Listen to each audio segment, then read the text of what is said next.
Հայաստանի գյուղական համայնքներում բնակիչների վարկային պատմությունները գրեթե նույնն են։ Գյուղատնտեսական տարին սկսելու համար գումար է պետք, հիմնական եկամուտ չունեցող գյուղացին էլ ստիպված բռնում է բանկերի կամ վարկային կազմակերպությունների ճամփան։ Դժվար է գտնել ընտանիք, որն առնվազն մեկ գյուղատնտեսական վարկ չունենա։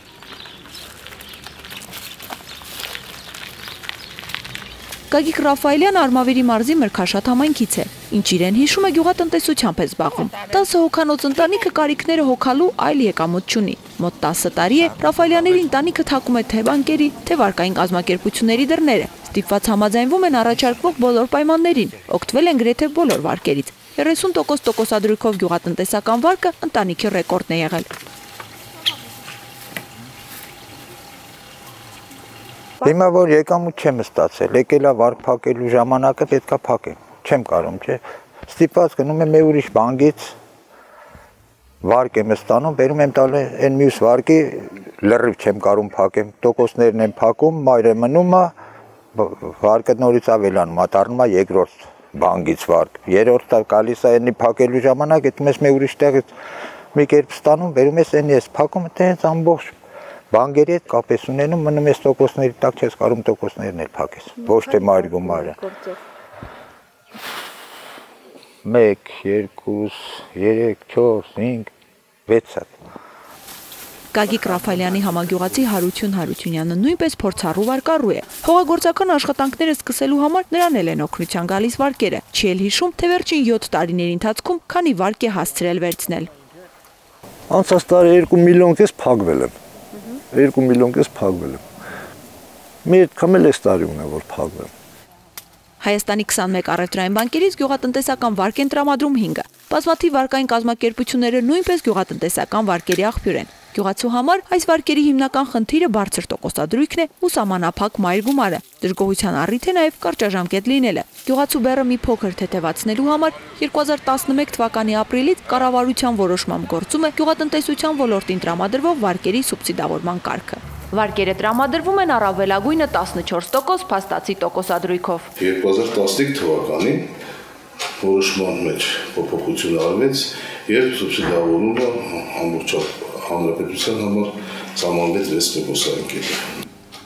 Վարկը տրամադրվում է հայկական դրամով 2 տարի ժամկետով, առավելագույն գումարը 3 միլիոն դրամ է։ Մայր գումարի եւ տոկոսների վճարման համար արտոնյալ ժամկետը վարկի տրամադրման պահից սահմանված է առնվազն 6 ամիս։ Սուբսիդավորվող վարկից կարող են օգտվել Հայաստանի բոլոր համայնքների բոլոր բնակիչները, եթե իհարկե հասցնեն։ Արտոնյալ վարկային պայմաններից շատերն են ցանկանում օգտվել, բայց շատ հաճախ երբ հերթը հասնում է, վարկի գումարը վերջանում է։ Եթե նույնիսկ հասցնում են օգտվել, միևնույն է բավարար չէ։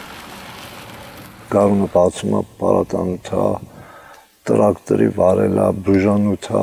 ամեն ինչ, որ անես այդ գումարը չի բավարարում։ Խնդիրը կա ռեսուրսների սահմանափակության խնդիրը։ Ռեսուրսները ինչպես են գալիս։ Տոկոսադրույքի սուբսիդավորման մասը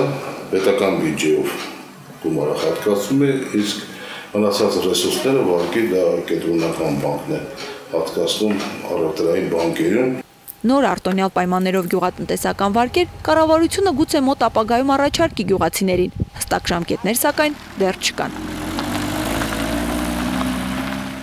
Տնտեսագետ Հակոբ Ավագյանի կարծիքով սակայն գյուղացու խնդիրների շղթայում գյուղատնտեսական վարկերը առաջին տեղում չեն։ Գյուղատնտեսությամբ զբաղվելն այսօր նույն է, ինչ դեռներեցությամբ զբաղվելը։ Գյուղատնտեսական տարին սկսելիս պետք է հաշվարկել ռիսկերը, իմանալ ինչ ու ինչքան մշակել, արտադրել, ինչպես ճիշտ ներդրում կատարել, վարկ վերցնել թե ոչ եւ վերջում էլ ինչպես արտադրանքը սպառել։ Իսկ դեռներեցի անհրաժեշտ գիտելիքներ գյուղացին ցավոք չունի։ Դա չի շնորհում որ հիմա 5 միլիոն դրամը կամ չգիտեմ 10 միլիոն դրամը որ քեզ տալիս է բանկը ասել կամ տունը գնահատենք կամ դա շատ գայթակղիչ է,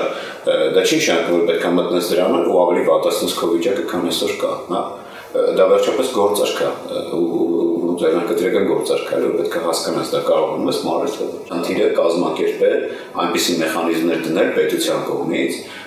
որոնք ապահովեն իրենց առաջնային սպառումը եւ նույնիսկ պատվեր կիչեցնեն, թե տվյալ շրջանի, տվյալ գյուղացին ինչ արտադրի։ Եվ ինքը երաշխավորված իմանա իր կաղամբը արտադրեց ինքը վերցնելու է։ Այդ կառույցը վերցնելու է, պայմանագիր ունենա իր ձեռքը։ Պայմանագրով նորթող գնա ինքը ինչ-որ վարկ վերցնի, ընդ որում ասենք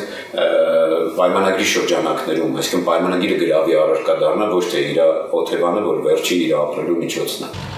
Ու քանի դեռ համապատասխան գիտելիքներ ոչ բոլորն ունեն, հստակ մեխանիզմներ էլ չկան, գյուղացին մեծ հաշվով մնում է մենակ, բազմաթիվ վարկերի մեջ խճճված ու հույսը միայն սեփական ուժերին ապավինած։